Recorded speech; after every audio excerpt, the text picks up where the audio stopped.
Hello friends, welcome again to my channel step up classes. नमस्कार साथियों, स्वागत है एक बार फिर से आप सभी का मेरे चैनल स्टेप अप क्लासेस पर। तो फ्रेंड्स, आपको पता होगा यूपी टीजीटी का साइंस का पूरा सिलेबस मैं अपनी चैनल पर कवर करा रहा हूँ वीडियोस के माध्यम से, जिसमें मैंने केमिस्ट्री और फिजिक्स का अलग अलग कंटेंट जो है उसकी वीडियो प्रोवाइड की है। तो ऑलमोस्ट सिलेबस जो है वो कंप्लीट हो चुका है। सारी वीडियोज़ मेरे चैनल पर आ चुकी हैं। कुछ वीडियो बहुत पहले आ चुके हैं, कुछ वीडियो लेटेस्ट में आ रही हैं। इसके साथ साथ टेलीग्राम के माध्यम से लाइव क्लासेस के थ्रू भी क्लासेस होती हैं, तो उसके थ्रू भी आप ज्वाइन कर सकते हैं। तो अगर वीडियो अच्छी लगेगा तो लाइक कर देना, और अगर आप मेरे चैनल पर नए हैं तो सब्सक्राइब कर लीजिएगा। और बहुत जल्द हम EMRS TGT साइंस के लिए भी अपना सिलेबस शुरू करने वाले हैं। तो जो भी उनका ऑफिशियल सिलेबस होगा उसी के अकॉर्डिंग आपको वीडियोस मिलेंगी। तो फिर अभी फ़िलहाल हम बात करते हैं यूपी TGT फिजिक्स की, जिसकी वीडियो है, चैप्टर है हीट। चैप्टर है हीट का, ऊष्मा का। और देखिए, ये ऊष्मा चैप्टर का पार्ट 1 है, जिसमें हम तापमिति थर्मोमीट्री डिस्कस करेंगे। थर्मोमीट्री से रिलेटेड चीज़ें डिस्कस करेंगे, लाइक टेम्परेचर और जो हमारे थर्मामीटर्स वगैरह होते हैं वो सब, ठीक है। इन चीज़ों को डिस्कस करेंगे। इसमें एक और टॉपिक इसमें आता है, एक्सपेंशन वाला, प्रसार, ठीक है। उसमें प्रसार जिसे बोलते हैं तो वो वाला टॉपिक भी इसमें आता है। तो ये सभी इस वीडियो में कवर होने वाला है। तो फिर चलिए शुरू करते हैं अपने पार्ट नंबर 1। और पार्ट नंबर 1 का सबसे पहले टॉपिक आती है कि ऊष्मा क्या होती है। तो ऊष्मा है क्या, हम इसी के बारे में पढ़ने वाले हैं, तो पता होना चाहिए कि ऊष्मा क्या होती है। तो ऊष्मा वह ऊर्जा है जो एक वस्तु से दूसरी वस्तु में तापांतरण के कारण उत्पन्न होती है। तो ये क्या होता है कि एक वस्तु से दूसरी वस्तु में जब टेम्परेचर डिफरेंस होता है, ताप में अंतर होता है, तो उसके कारण उत्पन्न होती है। तो है तो ये एक एनर्जी, लेकिन ये एक वस्तु से दूसरी वस्तु में जब कोई टेम्परेचर डिफरेंस हो जाए तो वहाँ पे जनरेट होती है। ऊष्मा सदैव उच्च ताप वाली वस्तु से निम्न ताप वाली वस्तु की ओर प्रवाहित होती है।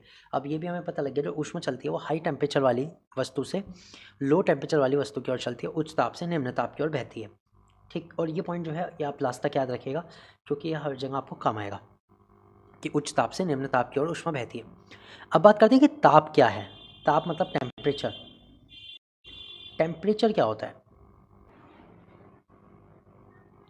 तो वस्तु की गर्माहट अथवा ठंडेपन की माप को ताप कहते हैं। कोई वस्तु कितनी गर्म है या कोई वस्तु किसी दूसरी वस्तु की तुलना में कितनी ठंडी है, इसकी जो माप है, इसका जो माप हम करते हैं, मतलब इसको मापते हैं, तो इसको हम क्या कहते हैं? ताप कहते हैं, टेम्परेचर कहते हैं। तापमिति विज्ञान की वह शाखा है जिसमें पिंडों में विभिन्न तापों का अध्ययन किया जाता है। तो तापमिति, थर्मोमेट्री क्या है? Thermometry is a branch of science in which we study about the temperature of different substance. तापमिति जो ये चैप्टर मैंने ये बनाया है टॉपिक, इसमें ये तापमिति ही हम पढ़ने वाले हैं। यानी कि हम विभिन्न तापों का अध्ययन करेंगे, कैसे कैसे टेम्परेचर होता है, कैसे टेम्परेचर के अकॉर्डिंग जो मापने वाली चीज़ें हैं उनको यूज़ करते हैं। ताप के मापन के लिए प्रयुक्त यंत्र या युक्ति, डिवाइस को तापमापी कहा जाता है। तापमापी मतलब थर्मामीटर। तो जिससे हम तापमान नापते हैं उसे क्या कहते हैं? थर्मामीटर कहते हैं, थर्मोमीटर कहते हैं, ठीक है। तो इतना आपको पता लग गया। अब बात करते हैं आगे छोटे छोटे टॉपिक्स। देखिए, अब जो ये टॉपिक्स हैं, ये टॉपिक्स जो मैं करा रहा हूँ सारे के सारे आपके यूपी टीजीटी फिजिक्स का जो सिलेबस दिया हुआ है उसमें एक एक टॉपिक दिया हुआ है। अगर आप कोई बुक देखेंगे तो शायद आपको कोई टॉपिक इसमें से मिले भी ना, कुछ मिलेंगे कुछ नहीं मिलेंगे, लेकिन मैंने सब टॉपिक्स का कंटेंट आपको दिया है एक एक टॉपिक के अकॉर्डिंग।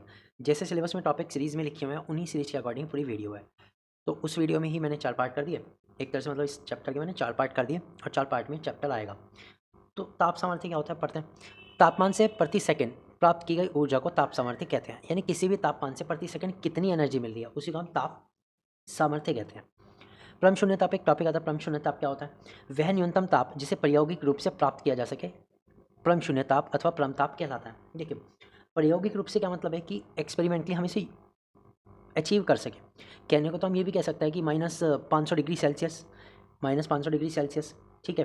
तो वो भी बहुत ही शून्य का ताप हो जाएगा, बहुत ही कम तापमान हो जाएगा, लेकिन वो अचीव नहीं हो सकता। तो प्रायोगिक तौर पे जिस कम से कम जिस तापमान को अचीव कर सकते हैं उसे हम परम शून्य ताप कहते हैं। परम शून्य ताप के लिए एक और बात ये आपको याद रखनी है कि इस ताप पर किसी भी पदार्थ के, जनरली गैस के, किसी भी पदार्थ के अंतरा आणविक यानी कि इंटरमोलिकुलर अंतरा आणविक गतिज ऊर्जा शून्य हो जाती है। ओके, तो यानी इसके बीच किसी भी प्रकार का मूवमेंट नहीं होता। जो अंतराण्विक कण हैं, आप ये भी कह सकते हैं कि जो पार्टिकल्स हैं वो बिल्कुल स्टॉप हो जाते हैं, एक जगह पे धंस जाते हैं, उनमें कोई मोशन नहीं होता किसी भी टाइप का, ना ही ऑसिलेशन होता, तो परम शून्य ताप वो ताप है। तो प्रायोगिक तौर पे जिस न्यूनतम ताप को हम अचीव कर सकते हैं उसे परम शून्य ताप कहते हैं। और सेल्सियस में होता है -273.15 डिग्री सेल्सियस, -273 डिग्री सेल्सियस, -459, और केल्विन में होता है 0 केल्विन। तो ये टेम्परेचर है जिन्हें हम अचीव कर सकते हैं।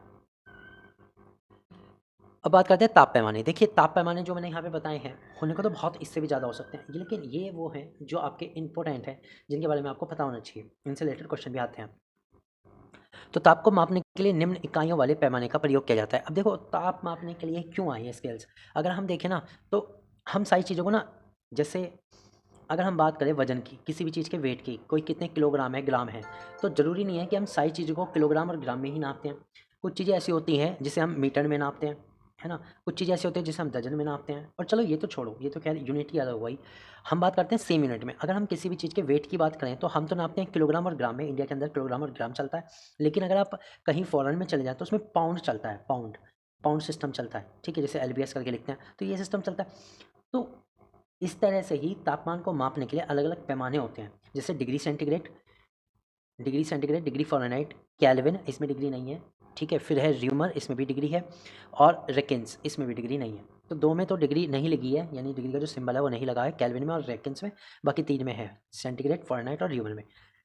तो अब ये पैमाने हो गए। अब इन पैमानों में लोअर पॉइंट क्या होता है और अपर पॉइंट क्या होता है, ठीक है, तो इसमें लोअर पॉइंट LFP कहते हैं और अपर पॉइंट को FP कहते हैं, UFP।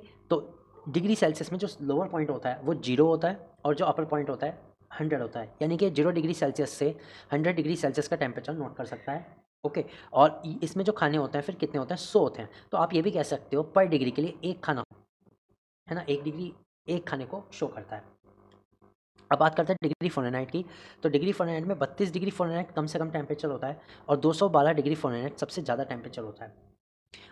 ये मैं उन चीज़ों की बात बता रहा हूँ जो थर्मोमीटर जनरली यूज़ किया जाता है। होने को तो इसमें भी बहुत कम हो सकता है, माइनस में भी ये टेम्परेचर हो सकते हैं, लेकिन ये एक पर्टिकुलर जो स्केल्स होते हैं उन पे जो मेजरमेंट होती है वो ये है। तो इसमें कितने होते हैं, इसमें टेम्परेचर डिफरेंस कितना हो गया, 180 हो गया, और इसी के अकॉर्डिंग इस पर 180 खाने होते हैं। अब केल्विन की अगर बात करें तो मिनिमम टेम्परेचर जो होता है 273 होता है, यानी 0 डिग्री सेल्सियस के इक्वल, और 100 degree Celsius that is 373 kelvin होता है। तो इस पे भी 100 खाने होते हैं, यानी एक खाना 1 केल्विन को दिखाएगा, एक जो पार्ट आएगा उसमें 1 केल्विन, उसमें टेम्परेचर उठ जाएगा। उसके बाद आता है र्यूमर, र्यूमर ये डिग्री करके R है। इसमें देखो, इसमें लोअर पॉइंट 0 होता है, और जो अपर पॉइंट होता है वो 80 होता है, यानी 0 से लेके 80 तक में टेम्परेचर दिखा देगा। अगर मैं इसमें बात करूँ एक और कि 0 इसमें 0 डिग्री सेल्सियस के इक्वल है, लेकिन जो 80 है वो 100 डिग्री सेल्सियस के इक्वल है, ठीक, यानी कि 0 डिग्री सेंटीग्रेड पर तो र्यूमर स्केल तो 0 ही है, लेकिन अगर 80 डिग्री से र्यूमर की बात की जाए तो 100 डिग्री सेल्सियस का टेम्परेचर है। इसमें खाने होते हैं 80, इसमें कितने खाने होते हैं 80, और डिग्री सेंटीग्रेड में होते हैं 100। तो एक तरह से ये ज़्यादा डिग्री सेंटीग्रेड में कम टेम्परेचर शो करेगा। उसके बाद आता है रेकेंस। रेकेंस में देखो जो शुरू होता है 492 से शुरू होता है और मैक्सिमम जाता है 672 तक। इसमें भी ये 100 का ही डिफरेंस है, लेकिन इसमें जो खाने होते हैं वो 180 खाने होते हैं। तो अलग अलग टेम्परेचर थे, मैंने मिनिमम और यानी कि लोअर पॉइंट और अपर पॉइंट आपको बता दिए। इसमें क्या इंपॉर्टेंट है, इसमें ये इंपॉर्टेंट है कि आपको ये पता होना चाहिए कि किसी में लोअर से लेके अपर तक कितना होता है और उसमें कितने खाने होते हैं। वैसे जनरली चीज़ दी जाती है जब कन्वर्जन निकलवाया जाता है, फिर भी आप याद कर लीजिएगा। अब चलते हैं आगे। देखो आप देखो, एक तापमान के एक पैमाने से दूसरे पैमाने में बदलाव, हमें जनरली ये क्वेश्चन जरूर दिया जाता है कि किसी पर्टिकुलर क्वेश्चन में डिग्री सेंटीग्रेड दे दिया, उसे फ़ारेनहाइट में चेंज करवा लिया, केल्विन में दे दिया सेंटीग्रेड में चेंज करवा दिया, चेंज हाँ सेंटीग्रेड में दिया है तो केल्विन में बदलवा लिया। इस तरह की चीज़ें चलती रहती हैं। और जनरली केमिस्ट्री और फिजिक्स में जब भी हम कहीं टेम्परेचर यूज़ करते हैं तो हमें वो केल्विन में ही रखना होता है। तो ये तो कैलकुलेशन हमें आनी चाहिए कि हमें ये किस तरह से कन्वर्ट करने हैं। फ़ारेनहाइट में कन्वर्ट करने की जो ज़रूरत है वो बहुत कम होती है, लेकिन अगर केल्विन की बात की जाए तो सबसे ज़्यादा कन्वर्ट करने की ज़रूरत पड़ती है, और बहुत आसान है। डिग्री सेंटीग्रेड में क्या करना है, 273 जोड़ना है, केल्विन में कन्वर्ट हो जाएगा। तो ये सारे के सारे इंटरचेंजेबल दिए हुए हैं मैंने, कि अगर आपके पास डिग्री सेंटीग्रेड है और उसे आप फ़ारेनहाइट में चेंज करना चाहते हैं तो ये दोनों फॉर्मूले लगेंगे। अगर केल्विन में चेंज करना चाहते हैं तो ये और केल्विन वाला लगेगा, र्यूमर में R/80, और अगर आप रेकेंस में चेंज करना चाहते हैं तो ये वाला फॉर्मूला लगेगा। तो इस तरह की चीज़ें होती हैं। अब आप ये देख रहे होंगे यहाँ से कि डिग्री सेंटीग्रेड यानी कोई टेम्परेचर है, तो नीचे जो ये 100 लिखा हुआ है ना, ये इसका मैक्सिमम टेम्परेचर नहीं है, ये इसके खानों की संख्या है कि 0 से लेकर 100 तक के बीच में इन्होंने कितने पार्टीशन दिए, तो 100 पार्टीशन दिए। इसी तरह से अगर रेकेंस की बात करूँ तो रेकेंस में ये मैक्सिमम पॉइंट नहीं है, ये है खानों की संख्या, 80 खाने। ठीक है, तो 80 खाने होते हैं, यानी डिग्री सेंटीग्रेड से र्यूमन स्केल इस तरह से रिलेटेड है। अगर आ जाए तो आप इसे कन्वर्ट कर सकते हैं।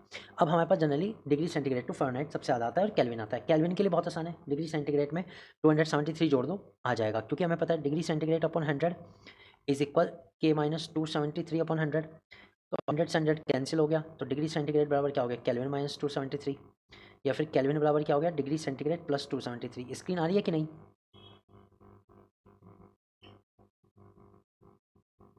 ओके, तो ये हो जाता है।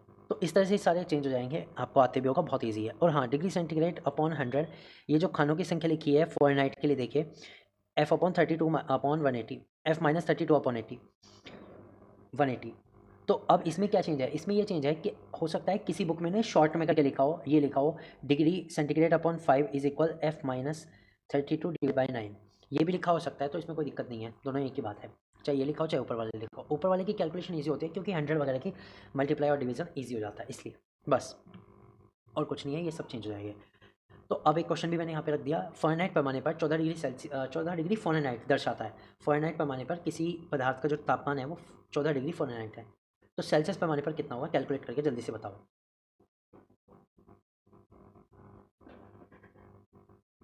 अब देखिए, विभिन्न तापमापी हम पढ़ेंगे जिसमें हम ये देखेंगे कि किस चीज़ के अकॉर्डिंग कैसे टेम्परेचर उसमें नापते हैं। तो ये कह रहे हैं सबसे पहले पारे का तापमापी यानी मरकरी थर्मामीटर, यानी वो थर्मामीटर जिसमें मरकरी भरा रहता है। अब चाहे वो डिग्री सेंटीग्रेड में हो, चाहे केल्विन में हो, चाहे फ़ारेनहाइट में हो, डजंट मैटर, जनरली हम डिग्री सेंटीग्रेड और केल्विन के लिए देखेंगे। तो ये कह रहे हैं मान लो पारे का तापमापी में पारे के उसमें प्रसार के गुण का प्रयोग किया जाता है, यानी कि इसमें सबसे पहले तो बात ये आती है कि जो पारा है वो गर्म होने के बाद कारण फैलता है, गर्म होने के कारण क्या होता है, वो फैल जाता है, तो इसी चीज़ का प्रयोग करें। तो इसमें क्या यूज़ करें, पारे के उष्मीय प्रसार के गुण का, कि ये गर्म होने के बाद फैल जाता है। तो यदि 0 डिग्री सेंटीग्रेड, 100 डिग्री सेंटीग्रेड तथा एक अज्ञात ताप T डिग्री सेंटीग्रेड पर पारे के स्तंभ में लंबाइयाँ L0, L100 और LT हों, तब पारे के तापक्रम पर ताप जो होगा उसका मान हम निकाल सकते हैं, T is equal LT minus L0 upon L100 minus L0 into 100 degree Celsius. तो ये आ जाएगा, ठीक है, यहाँ टेम्परेचर जितना भी आएगा वो आ जाएगा कब, जब उसकी लंबाई LT तक पहुँच जाए, किसी भी पॉइंट पे, बीच में कहीं भी ऊपर नीचे कहीं भी हो तब।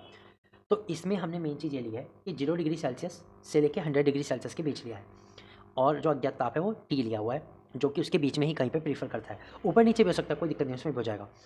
उसके बाद आता है प्लेटिनम प्रतिरोध तापमापी, ये भी देखो डिग्री सेंटीग्रेड वगैरह में कर सकता है, लेकिन प्रतिरोध इसमें आ रहा है तो ये प्लेटिनम के प्रतिरोध पर काम करता है। तो इन्होंने लिखा प्लेटिनम के ताप पर प्रतिरोध ताप के साथ लगातार बदलता है, जो प्लेटिनम का प्रतिरोध है वो तापमान के साथ लगातार बदलता चला जाता है, मतलब चेंज होता जाता है।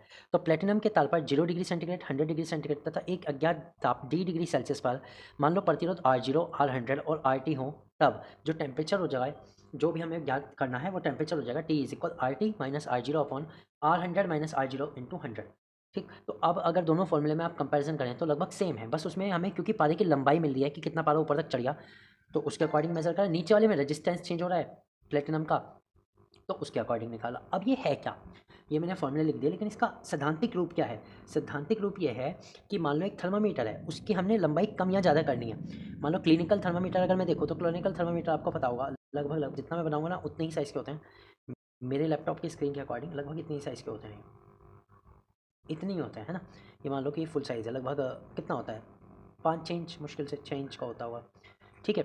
तो ये टेम्परेचर हो गया। लेकिन अगर क्लिनिकल थर्मामीटर देखे जाएँ, सॉरी क्लिनिकल कह रहा हूँ, लैबोरेटरी थर्मामीटर अगर हम देखें तो वो बहुत बड़े होते हैं, जबकि टेम्परेचर तो वो भी 100 मेज़र करते हैं, 100 तक मेज़र करते हैं। तो उसमें हमने लंबाई के अकॉर्डिंग मेज़र किया, प्लेटिनम में हमने रेजिस्टेंस के अकॉर्डिंग मेज़र किया। और एक और आता है स्थिर आयतन गैस तापकम, तो इसमें क्या होता है, दाब, किसी गैस का स्थिर आयतन पर दाब जो है ताप के अनुसार बदलता है। हमें पता है जो दाब है वो डायरेक्टली प्रोपोर्शनल होता है टी के, टेम्परेचर के, तो इसके अकॉर्डिंग हमें पता है जितना ज़्यादा प्रेशर चेंज होगा उतना ज़्यादा टेम्परेचर चेंज होगा, या टेम्परेचर के अकॉर्डिंग प्रेशर चेंज होगा। तो इसमें प्रेशर के अकॉर्डिंग निकाल रहे हैं। तो ये हमें ये बता रहा है कि अगर हम लंबाई किसी थर्मामीटर की बढ़ा दें तो हमें उसमें कितने खाने पर कितनी टेम्परेचर मिलेगा, बस ये है और कुछ नहीं। क्लियर हो गई बात। सबके फॉर्मूले में मेनली सेम है कि टी पॉइंट पे आपका मेज़र क्या आ रहा है, minus initial upon final minus initial, यानी जितना टेम्परेचर वो मान सकता है मैक्सिमम माइनस मिनिमम, अपर minus lower into 100 degree Celsius, बस इतना सा है। अगला टॉपिक पढ़ते हैं ऊष्मीय प्रसार। ये देखो मैंने बताया था, इसे कहते हैं थर्मल एक्सपेंशन। कभी पढ़ा है इसके बारे में, थर्मल एक्सपेंशन के बारे में सुना हो, ऊष्मीय प्रसार थर्मल एक्सपेंशन क्या होता है। देखो, सभी ठोस गर्म करने पर फैलते हैं। ठोस के इस प्रसार को ही ऊष्मीय प्रसार कहते हैं। हमें पता है जितने भी ठोस होते हैं अगर हम उन्हें गर्म कर दें तो वो फैल जाते हैं, उनका साइज जो है वो बढ़ जाता है। बिल्कुल सही। हीट की वजह से क्या होता है, एक्सपेंशन होता है, फैलाव होता है, फैल जाते हैं, उनका साइज बढ़ जाता है। तो इस सब के अकॉर्डिंग जो ठोसों का ऊष्मीय प्रसार है वो 3 प्रकार का होता है। 3 प्रकार में सबसे पहला आता है रेखीय प्रसार या लीनियर एक्सपेंशन। जब ठोस में प्रसार एक रेखा के सापेक्ष हो, मान लो कोई एक चीज़ है इस तरह से लेंथ वाइज है कोई, हमने हीट करने के बाद इसकी जो साइज है वो इतना इंक्रीज हो गया, बस इतना इंक्रीज किया है, ठीक है। तो इसी को हम क्या कहते हैं, इसी को हम रेखीय प्रसार कहते हैं कि ये जो है लीनियरली एक्सपेंड हो गया, ठीक है। तो इसे लीनियर एक्सपेंशन कहते हैं। एकांक लंबाई की छड़ के ताप में 1 डिग्री वृद्धि पर छड़ के पदार्थ के रेखीय प्रसार गुणांक के बराबर होती है। तो ये कह रहा है एकांक लंबाई की छड़ में अगर हम 1 डिग्री सेल्सियस की वृद्धि कर दें तो छड़ के जो पदार्थ का है रेखीय प्रसार गुणांक के बराबर होगी। छड़ की लंबाई पदार्थ की रेखीय प्रसार गुणांक के बराबर होती है। तो अल्फा बराबर क्या होगा, delta L upon L into delta T. तो डेल्टा एल क्या है, ये जो साइज चेंज हुआ है ये डेल्टा एल है। टोटल कितना है, टोटल एल है, ठीक है। इनिशियल भी कह सकते हो, मतलब यहाँ से यहाँ तक इनिशियल कितना एल है, और डेल्टा टी है वो टेम्परेचर जिसने ये चेंज लाया। तो ये हो जाएगा delta L upon L into delta T degree Celsius. तो ये हमारा रेखीय प्रसार गुणांक है, यानी इससे हम रेखीय प्रसार गुणांक निकाल सकते हैं कितनी तेजी से रेखीय प्रसार हुआ है, बस ये हमें बताएगा। अगला देखते हैं क्षेत्रीय प्रसार। क्षेत्रीय मतलब क्या होता है, क्षेत्रीय मतलब देखिए कोई भी चीज़ मान लो शीट है एक, ये रेक्टेंगुलर शीट मान लो, ये स्क्वायर शीट मान लो। अब इसमें क्या हो रहा है, जब हमने इसे कुलम करा तो ये दोनों साइड से बढ़ गई, लंबाई भी और चौड़ाई भी, केवल लंबाई नहीं, लंबाई और चौड़ाई दोनों। जैसे मैंने इधर भी बढ़ाया और इधर भी बढ़ाया है, ऐसा भी हो सकता है कि एक साइड बढ़ जाए तब भी लंबाई और चौड़ाई जरूर बढ़ेगी, ठीक है। मान लो एक साइड भी बढ़ रहा है तब भी बढ़ेगी, तो शायद चौड़ाई बढ़ जाए। तो इसे भी हम क्या कहते हैं, इसे भी हम क्षेत्रीय प्रसार या आयताकार एक्सपेंशन भी कहते हैं, आयताकार एक्सपेंशन भी कहते हैं, ओके। तो जो किसी आयताकार वस्तु को, जब किसी आयताकार वस्तु को गर्म किया जाता है तो उसकी लंबाई एवं चौड़ाई दोनों में वृद्धि हो जाती है। तो उसमें क्या हो जाता है, लंबाई और चौड़ाई दोनों में वृद्धि हो जाती है, दोनों बढ़ जाती है, और इसी को हम क्षेत्रीय प्रसार कहते हैं। इसको हम क्या कहते हैं, क्षेत्रीय प्रसार कहते हैं। तो जब एक आयताकार वस्तु या वर्गाकार वस्तु को गर्म किया जाता है तो उनकी लंबाई चौड़ाई दोनों में चेंज होगा, और इसे हम क्या कहेंगे, क्षेत्रीय प्रसार कहते हैं। तो एकांक क्षेत्रफल वाले पटल के तापमान में, पटल मतलब कोई भी प्लेट, तो एकांक क्षेत्रफल वाले पटल के तापमान में 1 डिग्री सेल्सियस की वृद्धि करने पर क्षेत्रफल में हुई वृद्धि पदार्थ के क्षेत्रीय प्रसार गुणांक के बराबर होती है। तो अगर हमने मान लो इसमें पहले एरिया था ए, ठीक है, और हमने जो चेंज करा है वो हो गया डेल्टा ए, जितना चेंज हुआ है वो बस डेल्टा ए है, ठीक है। तो कितने टेम्परेचर से हुआ, डेल्टा टी से, डेल्टा टी टेम्परेचर से कितना हो गया, डेल्टा ए बढ़ गया। तो क्षेत्र प्रसार गुणांक जो होगा वो होगा beta is equal del A upon A into del T degree centigrade. तो ये हमारा आंसर आ जाएगा बीटा का, यानी कि क्षेत्र प्रसार गुणांक का। तो ये गुणांक हमें बता रहे कि लगभग कितनी रेशो में इंक्रीज हुआ है, बस ये बताता है। चलते हैं आयतन। आयतन प्रसार में क्या होगा, अब देखो हमने लंबाई बढ़ाई सिर्फ, फिर हमने क्षेत्रफल बढ़ाया, अब की बार हम पूरे के पूरे आयतन को बढ़ा रहे हैं। तो जब किसी घनाकार ब्लॉक को गर्म किया जाता है तो उसकी लंबाई, चौड़ाई एवं ऊंचाई में सभी में वृद्धि हो जाती है, और इसे आयतन प्रसार गुणांक कहते हैं। तो देखिए मान लीजिए एक क्यूब है इस तरह से, ठीक है, एक कोई क्यूब है, कोई टुकड़ा है, बेलनाकार भी हो सकता है, कैसा भी हो सकता है, डजेंट मैटर। तो मान लीजिए क्यूब है इस तरह से, अब हमने इसको गर्म किया, गर्म करने पर क्या होगा, थोड़ी सी तो इसकी क्या बढ़ेगी, लंबाई बढ़ेगी, थोड़ी सी चौड़ाई बढ़ेगी, और थोड़ी सी ऊंचाई भी बढ़ जाएगी। मान लो सभी में वृद्धि हो रही है, तो इसको हम क्या कहेंगे, आयतन प्रसार कहेंगे। आयतन प्रसार यानी वॉल्यूम एक्सपेंशन, क्योंकि अब इसका वॉल्यूम बढ़ गया। तो एकांक आयतन वाले ब्लॉक के तापमान में 1 डिग्री सेल्सियस की वृद्धि करने पर आयतन में हुई वृद्धि पदार्थ के आयतन प्रसार गुणांक गामा के बराबर होती है। तो ये कह रहे हैं जब हम किसी एकांक आयतन वाले यानी यूनिट आयतन हमें दे दिया और उसमें हम 1 डिग्री सेल्सियस की वृद्धि करने पे हमें पता लगता है कि आयतन में कितनी वृद्धि हुई, तो उसे हम कहते हैं आयतन प्रसार गुणांक। अब देखते हैं द्रवों का प्रसार। देखिए सॉलिड का आपने पढ़ लिया, अब द्रव की बात करते हैं। तो द्रव में देखिए कोई शेप तो होती नहीं, द्रव में कोई आकार तो होता नहीं, केवल आयतन होता है। तो द्रवों का आकार न होने के कारण इनमें सिर्फ आयतन प्रसार होता है। तो इनमें क्या होगा, सिर्फ आयतन प्रसार होगा। तो यानी कि जब किसी द्रव को गर्म किया जाता है तो पहले बर्तन का प्रसार होता है, फिर द्रव का। अब देखिए जो द्रव होगा बिना बर्तन के या बिना किसी चीज़ के तो आप गर्म कर नहीं सकते। तो इसमें क्या होता है, सबसे पहले तो बर्तन गर्म होगा, उनका प्रसार होगा, बर्तन की जो धातु है उसका प्रसार होगा, एक तरह से हम ये कह सकते हैं। और फिर इसके अंदर अगर द्रव भरा हुआ है, जल हो, दूध हो, कुछ भी हो, ठीक है, तो फिर इसका प्रसार होगा, यानी कि ये फैल जाएगा। तो पहले बर्तन का प्रसार होगा, फिर द्रव का प्रसार होगा। तो द्रव का प्रसार जो होता है इस प्रकार से, दो प्रकार का होता है, एक आभासी और एक वास्तविक।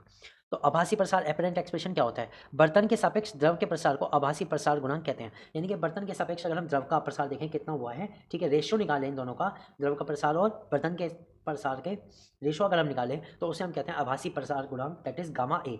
गामा ए जो आया यहाँ पे एपरेंट के लिए आया है, एपरेंट मतलब आभासी, ये आपको पता होना चाहिए गामा ए क्या है, ठीक है। गामा ए क्या है? आभासी प्रसार गुणांक, इसे भी ध्यान रखना, आभासी प्रसार गुणांक, ओके। अब देखो वास्तविक प्रसार क्या होता है, तो ये कह रहे हैं वास्तविक प्रसार गुणांक गामा आर बर्तन के प्रसार पर निर्भर नहीं करता। तो ये जो वास्तविक प्रसार गुणांक है यानी कि गामा रियल, गामा आर, ये बर्तन के प्रसार पे तो निर्भर करता नहीं है। तो वास्तविक जो प्रसार होता है वो किसके बराबर होता है? आभासी प्रसार तथा बर्तन के प्रसार पर। जो भी होगा, जो रियल में होगा एक्सपेंशन, वो दोनों को मिला के होगा, आभासी भी जितना में लग रहा था वो भी, और जो बर्तन का हुआ है वो भी। तो gamma R will be equal to gamma A plus gamma G. Gamma A किसका है? एपरेंट, दैट इज द्रव का, और गामा जी यानी कि जो बर्तन का है, ओके। तो ये हो गया वास्तविक प्रसार, द्रव का प्रसार। तो द्रव में क्षेत्रफल नहीं होता, लीनियर नहीं होता है, वॉल्यूम होता है, तो वॉल्यूम में चेंज होता है, और वॉल्यूम में चेंज अगर होगा तो आयतन प्रसार गुणांक टाइप होगा। तो दो प्रकार का होता है, एक आभासी और एक वास्तविक, दोनों मैंने बता दिए। अब इसमें एक और टॉपिक आता है, जल का असामान्य व्यवहार। इंपॉर्टेंट टॉपिक है कि जल जो है असामान्य व्यवहार क्यों करता है। द्रवों का जो आयतन होता है ताप बढ़ाने से बढ़ता है, द्रव का आयतन जो होता है ताप बढ़ाने से बढ़ता है, ये आप ध्यान रखिएगा। और परंतु जब जल को 0 डिग्री सेल्सियस से 4 डिग्री सेल्सियस तक गर्म किया जाता है तो उसका आयतन घट जाता है और घनत्व बढ़ जाता है। तो यहाँ पे जो जल है वो असामान्य तौर पे व्यवहार करता है, बाकी द्रवों से अलग व्यवहार कर रहा है। किस तरह से व्यवहार कर रहा है कि जब 0 डिग्री सेल्सियस से 4 डिग्री सेल्सियस तक गए तो हमने टेम्परेचर बढ़ाया तो आयतन भी बढ़ना चाहिए, लेकिन यहाँ हो रहा है उल्टा। यहाँ हो रहा है उल्टा कि हमने बढ़ाया टेम्परेचर और आयतन घट गया, ठीक है। तो हमने यहाँ से एक चीज़ पढ़ी कि आयतन बढ़ाने पर ताप भी बढ़ता है या ताप बढ़ाने पर आयतन बढ़ता है, ठीक है। तो अब इसने कहा कि अगर आयतन बढ़ाने से ताप भी बढ़ता है, ताप बढ़ाने से आयतन बढ़ता है, लेकिन जो जल है उसमें क्या हो रहा है, 0 डिग्री सेंटीग्रेड से जैसे ही 4 डिग्री सेंटीग्रेड जाते हैं तो टेम्परेचर तो बढ़ रहा है, डेल्टा टी तो इंक्रीज हो रहा है, लेकिन जो इसका वॉल्यूम है, जो इसकी डेंसिटी है, सॉरी जो इसका वॉल्यूम है वो घटने लगता है। अब जब वॉल्यूम घटेगा तो मास तो सेम रहा, दैट इज डेंसिटी जो होती, घनत्व जो बढ़ जाता है, ओके। अब 4 डिग्री सेल्सियस से ऊपर क्या होता है, 4 डिग्री सेल्सियस के बाद आयतन बढ़ने लगता है और घनत्व घटता है, और 4 डिग्री सेल्सियस प्लस होते ही वॉल्यूम का क्या होगा, वॉल्यूम इंक्रीज होगा, लेकिन जो डेंसिटी है वो डिक्रीज हो जाएगी, ओके। अब 4 डिग्री सेल्सियस पर जल का घनत्व अधिकतम एवं आयतन न्यूनतम होता है। तो हमें ये भी बताना चाहिए कि 4 डिग्री सेल्सियस पर, उससे ऊपर नहीं, बिल्कुल 4 डिग्री सेल्सियस पर जो जल का घनत्व है वो ज़्यादा होता है, लेकिन वॉल्यूम जो है वो कम होता है। तो इसी के साथ आज की क्लास में पार्ट 1 कंप्लीट होता है, तो हम कंटिन्यू करेंगे कल